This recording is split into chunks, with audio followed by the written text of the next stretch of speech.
So you're thinking about selling your home. There's this strategy getting a ton of buzz in the real estate world, and it promises to get you a better price with way less risk. It's called pre-marketing. But is it really a secret weapon for sellers, or is it more of a hidden trap? All right, let's dig in and see what's what. But before we get into all that, let's talk about what keeps sellers up at night. For pretty much everyone, it all boils down to one single massive fear. That's it. The fear of leaving thousands of dollars on the table by pricing too low. Or, on the flip side, the terror of your home just sitting there for months because you priced it way too high. It's a really high-stakes guessing game. And hey, this isn't just you being paranoid. Economists over at Redfin say about 1 in 3 sellers gets it wrong. They either underprice or they overprice their home. That's a huge margin of error when you're talking about your biggest asset. So the question is, how do you avoid becoming part of that 33%? Well, this is where that strategy, pre-marketing, comes into play. Big companies like Compass and now Redfin are really pushing this as the perfect solution to that pricing dilemma. The promise is pretty simple. Test the waters before you actually dive in. So what is it exactly?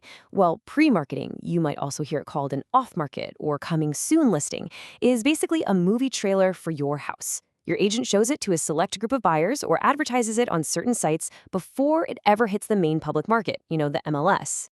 And the whole point, according to experts like Redfin's Assad Khan, is all about building your confidence.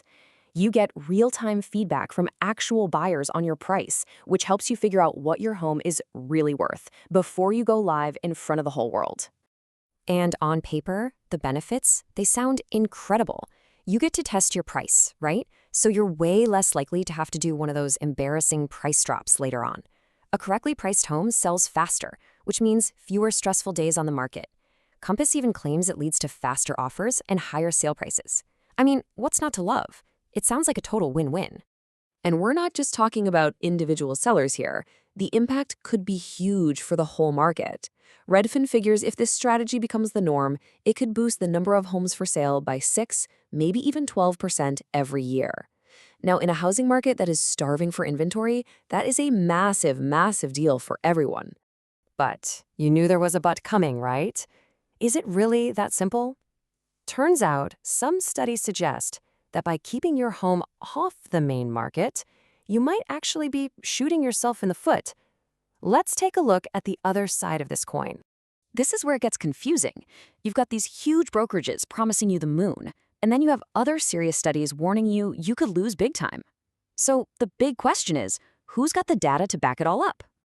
And this slide really just lays the whole conflict bare, doesn't it? On one side, you've got the promise, faster offers, higher prices. But on the other side, you've got data suggesting these homes can actually sit on the market for weeks longer and sell for thousands less. And then there's this bigger, more complicated question about fairness. Could these so-called exclusive previews actually make it harder for some people to even see, let alone buy, a home? And we are not talking about a small drop in price either. A study from the San Francisco Association of Realtors found that homes sold out in the open on the MLS sold for a staggering 18.6% more than the ones sold off market. On a typical home there, my gosh, that could be $100,000 or more. Just gone. And it's not just a one-off study either. You've got Bright MLS, one of the biggest in the country, finding similar issues with homes just taking longer to sell. Zillow's own research also pointed to sellers losing thousands and raised those same serious questions about whether everyone really has equal access to these off-market homes. Okay, so we have a clear debate, right? Compass and Redfin are for it. Zillow and some of the MLSs are against it. Simple. Well, not anymore. Because just when you think you've got it figured out, the entire industry does a complete 180. Okay, you have to follow this because this is where the story gets wild. Just last May, Redfin was all, we're gonna ban private listings. Okay, then a month later, Compass is so pro-private listings that it actually sues Zillow for its ban. Fast forward to this past March, Rocket Companies buys Redfin. And then, just a couple of weeks ago, the big twist. Redfin, the company that wanted to ban these things, partners with its old rival, Compass, to showcase these exact same listings. And the cherry on top? Zillow, the original opponent in all this, announces it's changing its tune and will now allow some of these listings. Wow. So what in the world does all this mean? Well, for starters, all those lines that were drawn in the sand, they're gone, completely washed away. You've got former enemies who are now business partners, firm stances have been totally abandoned. It's pretty clear this isn't just about one sales strategy anymore. This is about business survival and market share. So, after all that corporate drama, where does that leave you? The person who might just want to sell their house one day. What does all this shuffling around at the top actually mean for the future of home selling? Here's the real takeaway. This whole fight isn't really about a coming soon sign on a lawn. This is a fundamental battle over how real estate information is controlled and shared. It's about who has access to listings, when they get it, and ultimately, who holds all the cards in a deal. And that leaves us with the big question, doesn't it?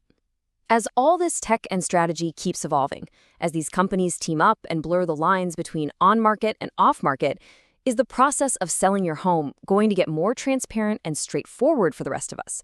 Or are we just heading into a future that's way more complicated and maybe even a little more confusing? Honestly, the final chapter of this story, it hasn't been written yet.